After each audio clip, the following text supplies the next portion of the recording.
Good morning. Welcome to 9th Annual Global Supply Chain Excellence Summit. Either you're joining us virtually or in person here at USC. I hope over the next 2 days you enjoy the conversations and the content that we'll be covering to be much more informational, stimulating, and state-of-the-art. With this, I have my co-host here, Carl Mount. Carl, thanks for joining this conversation. Thank you for having me, Nick. And Carl is our chairman of our Kendrick Global Supply Chain Management Institute and also the senior vice president of Starbucks Supply Chain. I'm also proud to announce that we have two of our speakers and the panelists here, Randy Kendrick. Thanks for joining, Randy. Randy is a founder and president and CEO of Xebec. Xebec is a world's leading industrial real estate development firm and is also the benefactor of our institute, Kendrick Institute of Global Supply Chain Management. Randy, thank you very much for being here. Pleasure to be here, Nick. And Dean Geoff Garrett, who's joining us as well. You might have heard him yesterday in his opening speech. Today he'll be joining us and discussing the state of the supply chain. Geoff, thank you very much. Pleasure to be here. So, Carl, if you will, can you introduce yourself to the participants so they get to know you a little bit better? Absolutely. So I'm Carl Mount, and as SVP of Supply Chain Operations for Starbucks, I'm accountable for basically all the bricks and mortar that runs our supply chain. So everything from transporting our green coffee from ports of origin into the United States or any place we have other roasting plants, roasting that coffee, packaging that coffee, and then getting all the goods and services out to our stores around the world. And so it is my great pleasure. I've been involved with the Institute probably 7 or 8 of the years of the Institute. So excited to be here and serving as the chairman for this year. Thanks. Thank you very much, Carl. So let's set the stage, shall we? Last week, President Biden announced that the Port of Los Angeles and Long Beach will work 24/7 to increase the capacity. FedEx, UPS, Samsung, Target, Walmart, Home Depot, and few others have also collaborated with this message and extended their capacity. Bottlenecks across the supply chain from start to finish are bulging, it seems. We have supply chain disruption in a perfect storm. Carl, what's going on? Can you set the stage for audience from your vantage point? Sure. What are we facing today? Sure, I can. It's, I'm kind of an old guy. I've been in this industry 30 some odd years. And I'll tell you, it's been the toughest year and a half that I've been through as a supply chain operator. First we had obviously the pandemic where all of a sudden, we closed down 100% of our stores for a few weeks and, demand dropped by 70%. But the last 6 months has really not been about demand drops. It's been about demand surges. And the reality is how to predict customer behavior. That doesn't just sit the supply chain, but we're the ones that are the recipients of demand. Right. And we have to figure it out. Mm-hmm. And demand has been more volatile in the last 6-8 months than I've seen it in my career. Up, and then the Delta variant hit and comes down, and you have to do this and swing and, be as maneuverable as you can be. So that's the first thing that is really, caught, I think, all of us, not off guard, but it swung a lot more than we expected. So demand is at the root cause of a lot of this that's going on. Certainly, the ports. I'm not a big enough importer to be a Walmart of the world and some of the people that President Biden reached out to, but we certainly import, hundreds of thousands of TEUs a year into the U.S. 20-foot equivalent units to those that don't know that. And it's been a year like we've never seen it. I mean, what we were paying a year ago for a container is doubled, tripled, and then now it's gone to 10 times on the spot market. Domestic transportation, not enough drivers, not enough chassis, not enough equipment to move things around. And even when you're willing to pay more, you can't get the capacity that you want. So it's not just about who can pay the most money. It's about really that relationship with carriers and things quite as well. I'd say the last thing, and we were anticipating some of this, but it's hit faster and in more areas. We've had driver shortages for years. That's not new. The administrations before this and us in the industry have been looking at that for years. But labor availability across the chain has been really quite challenging. And I think a lot of us were expecting that in September, when some of the unemployment benefits started to expire, that we'd see a big labor resurgence, people coming back to the workforce. That's not translating in October as we expected it to.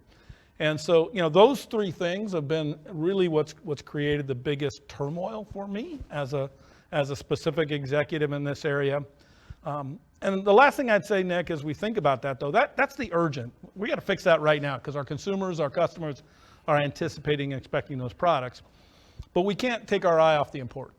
The important is about automation. It's about building for the future. The important is about resiliency, whether that's bringing things closer to the U.S. and onshoring things again, however you describe resiliency. So we've got this bifurcated approach that we got to take. We got to focus on the urgent as well as the important, both at the same time.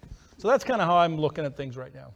Well said. So I think you identified some of the structural issues and also the need for the short term as well as the long term. So Randy, let's talk about it. You work with the logistics clusters. What have you seen the changes over the last 10 years?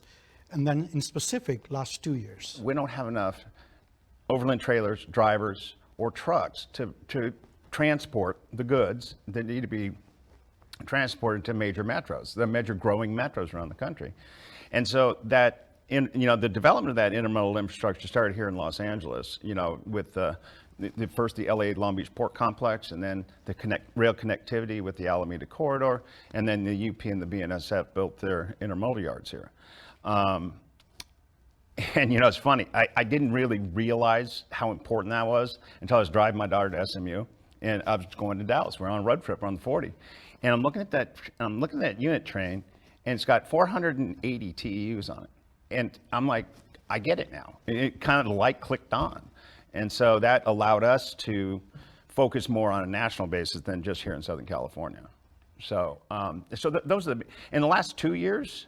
It's just the acceleration of e-commerce. E-commerce as the preferred channel for delivery of finished consumer goods, retail. That's just at a fevered pace. And what COVID did is accelerated a lot of things that were already happening. But one of the things it did was there was the baby boom demographic, a large proportion of that demographic would have never shopped online.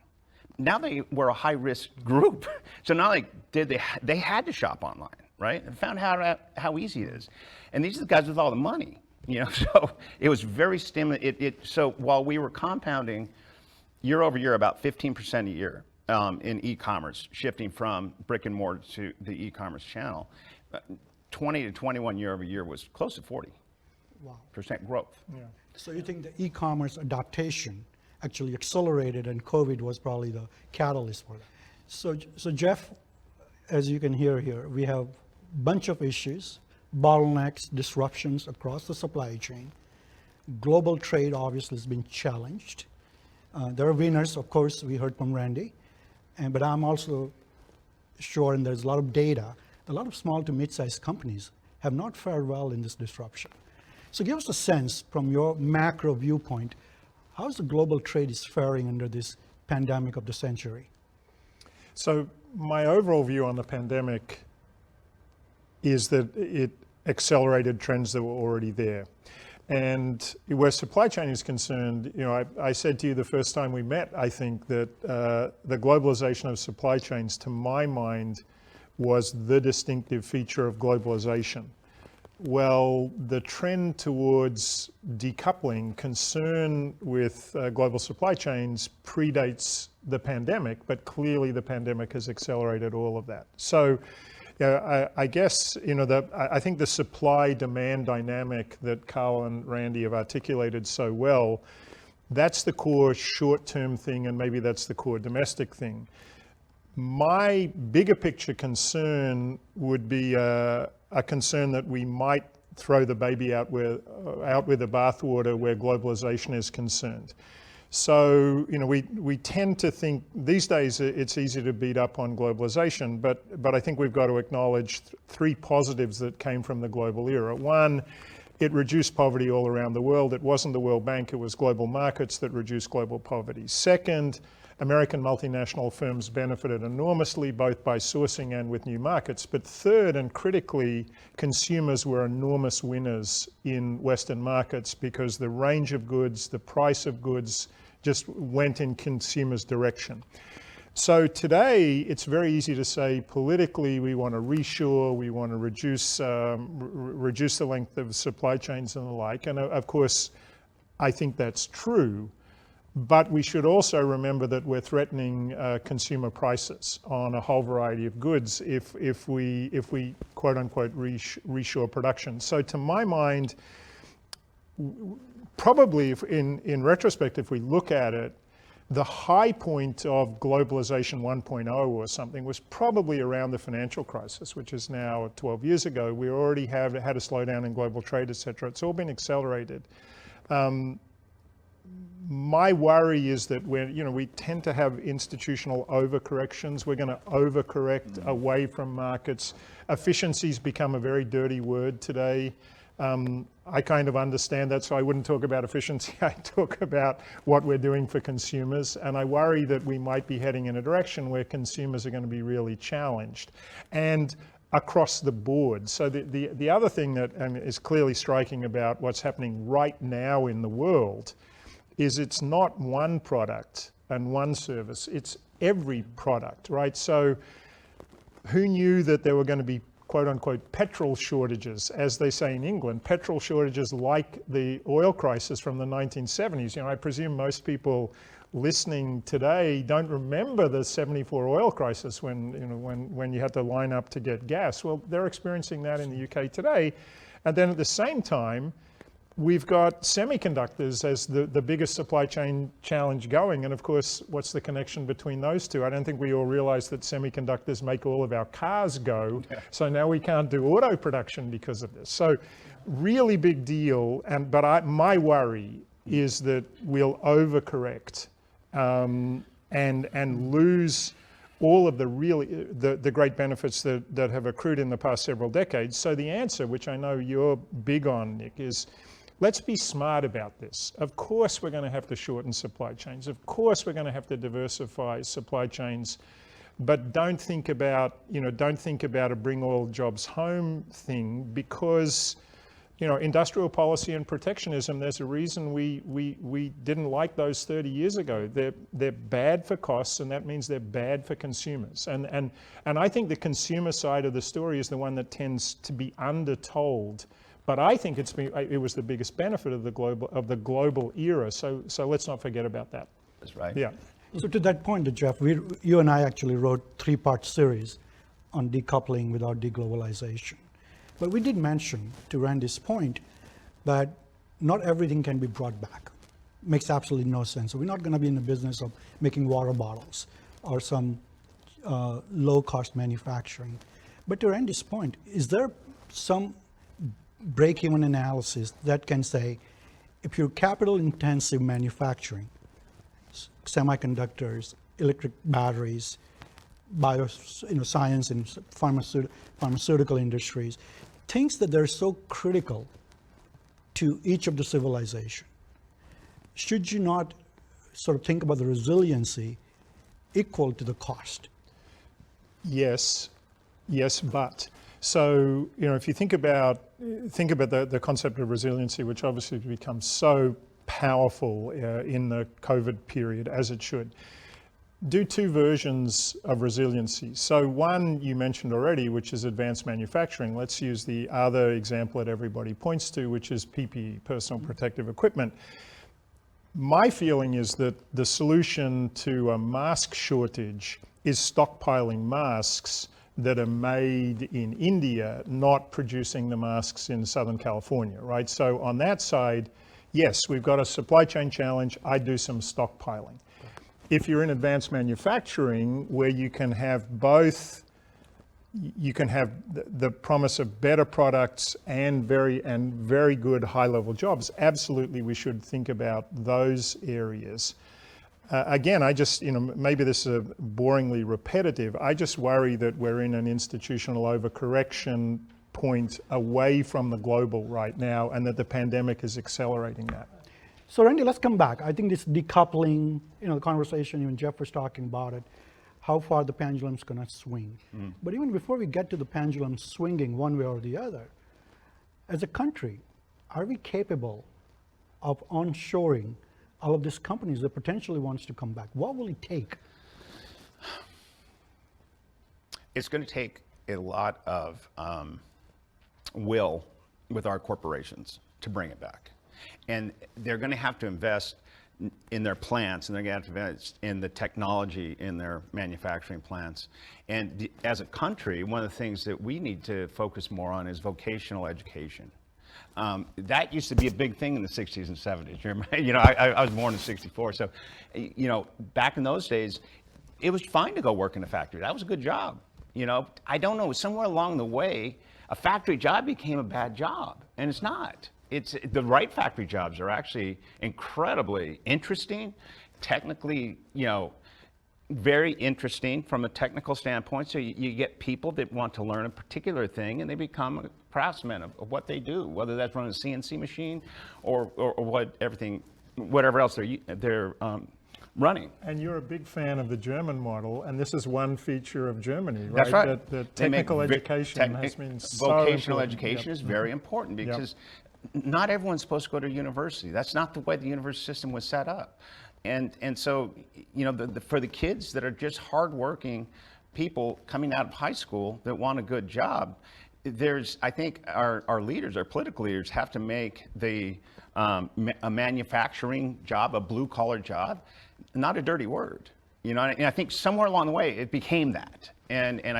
So I think the education, because we've got the people here to do it, we just have to train them, and we have to make it an attractive value proposition for them. Nick, I certainly would agree with Randy on the sexiness of manufacturing jobs, driver jobs. Those things have to be there again. We also have to pay a good living wage to those folks as well. When we think about the Germany model, you can raise a family, buy a home, all those things. And even if you go back 2 years ago, the living wage was a political discussion. Right. Now it's a supply-demand discussion. It's just about $15 an hour. That's in the rearview mirror based on legislation. We're well past that already. Right. So I think that wage scenario has to be there as well. The human capital. How do we change this model that we have created a new system of higher education? Is not only you need 4-year degree, but we have now almost created 4-year degree as an equivalence of high school.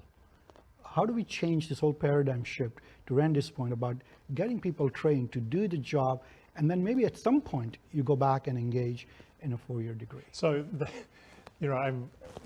as you can tell, I'm a believer in the market, the direction the market points us. And what the market is saying at the moment, based on investment, is in the so-called edtech sector, just-in-time skilling for workers, which is not about degrees, is where all the money is going now. So, maybe I believe degrees are foundational, but learning is lifelong. So that's a way I really believe universities are still at the core because of the foundational quality of degrees. But if you think about the just-in-time skills you need, where demands in the labor market are moving at a rapid pace, the market now, particularly leveraging technology, can make you an expert in blockchain tomorrow, because you can start doing your blockchain boot camp online, and they don't care whether you've got a degree or otherwise. It's can you acquire the skills. So, and of course that was the German model as well. That it wasn't formal education; it was learning by doing, informal education, which is where all the skills came from. And I think that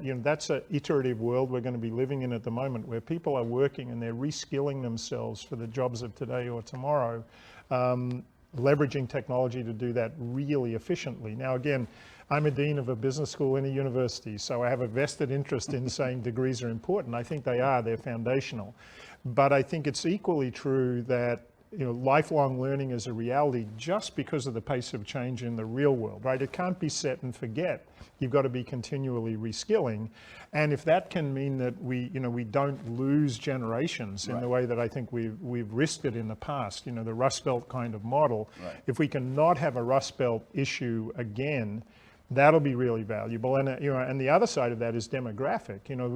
We tend to think that if somebody becomes unemployed when they're 50 years old, their ability to get another job today is really limited. Well, if they're going to live for a very long time, we're going to need them to be working, and they're going to want to work. And one way to do that is reskilling. And we haven't cracked reskilling yet. But I think, again, if you look at private capital going into educational technology companies, there's a bet out there that this dynamic is going to be a really powerful one.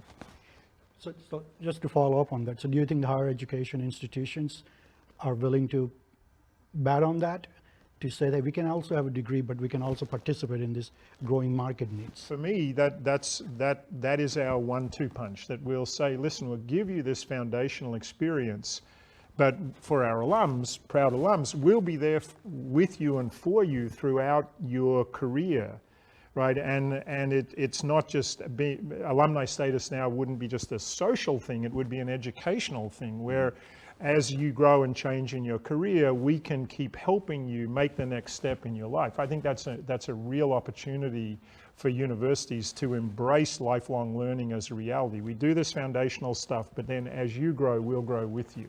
I said before, Nick, that I think supply chains are at the core of globalization. Supply chains are also at the core of technological change, right? Absolutely. And so, these are the two big things in all of our lifetimes, I think, and it's just all coming to a head right now, it's a pretty important time to be making big change, I think, in the world.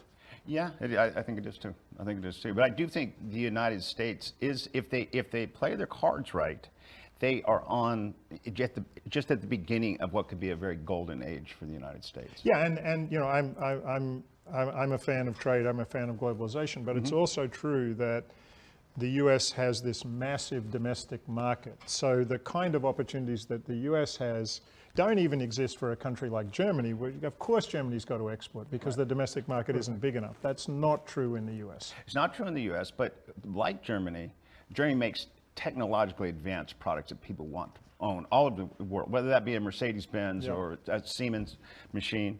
And the United States has actually a good brand and an emerging middle class all over the world that globalization created, that the United States can export, their brand to, think about Fender guitars, that's an iconic brand, right? Every guitar player in the world would love to have that guitar. I'm sure that all the guitar players want Fender, but everybody wants an iPhone, right? and they're willing to pay the premium price for the iPhone, which is a remarkable thing. Yeah, that's for sure. So, but let's go beyond just an experience, but there's a solid, hardcore supply chain. You track your beans, 98% of your beans are traceable. So there is a huge supply chain underpins your ability to deliver the consistency and customer experience, correct? I would agree with you that on Nick. I think, and it's actually 99% of our beans are ethically sourced, and we're tracing it back to the farm and making sure that farm is socially, dealing with their pickers and their families right, environmentally, all those. So the consumer trusts us with that, and there is that transparency that's there.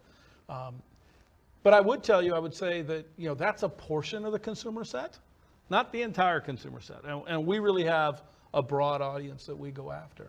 But certainly I think every company today is being required, especially by the current generation coming out of colleges, to be ethically transparent, to be socially responsible, to be not about the profit bottom line only, but to be also about the planet, to be about the people, be about social impact, all those combined. So they can trust that in Starbucks, certainly. Yeah, what I call those things is a triple bottom line.